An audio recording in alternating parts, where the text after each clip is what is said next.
तर मित्रांनो बघू शकताय तुम्ही, हा बघा हे कांद्याचा वावर आहे बरं का. हे बघा माझ्या भावाचे म्हणा. माझ्या माझ्या भावाचं आहे बघा हे.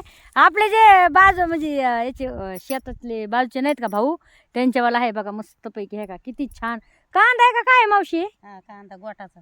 गोटाचा कांदा. आता मला नाही माहिती ते काय म्हणतात गोटा. बी बी आहे, बी म्हणते तर कशाचं बी आहे? कंपनीचं बी. हा कंपनीचं बी आहे बघू शकताय तुम्ही. आणि तिकडे बघा ते दाजी कसे लोळायला लागलेत हरभऱ्याच्या भाजीमध्ये. हा हरभऱ्याच्या भाजीमध्ये ते व्हिडिओ काढत भांडण बिन ते बघा. आहे का मस्त पैकी लोळून लोळून.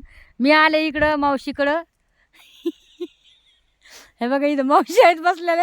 हे बघा इकडे त्यांचे कांदे बघा त्याचं खुरपणं चाललंय मस्त पैकी. आहे का पाहुण्यांना हिडो काढायला लागली आपली स्वतः. ते स्वतः काढते आणि मला काढायचं म्हणलं तर लगे मला म्हणते चल चल लवकर चल चल असे करतात. हिरो लय आवडत. हिरो हिरो किती छान दिसतंय बघा ना, किती मस्त दिसतंय भाऊ बहिणू बघा की. गोंडे ढवळे येते ना मग तर लय भारी. लय भारी दिसत आहे ना. ढवळे शिपीत गोंडे येते एक एक आवडाला. होय वाव महिन्यानी होय ढवळ ढवळ शिपीत दिसत मग. वाव किती छान बघा बरं भाऊ बहिणू. आहे का ह्या आंब्याला काय येतात का हो? येतात. नेलते मी एकदा याला याच्या कायरे नेलते का नाही का, पण नेलते मी कोणतरी नेलते बघा. हा नेले होते मी 2-3 कायरे नेले होते. तर बघा भावना बहिण असं मस्त पैकी ना हिरवे गार कांदे आले तर बघा. गावाकडे हीच खासियत आहे बघा मस्त पैकी. बघा किती छान करमत आहे बघा बरं. करमत आहे का नाही बघा बरं. हा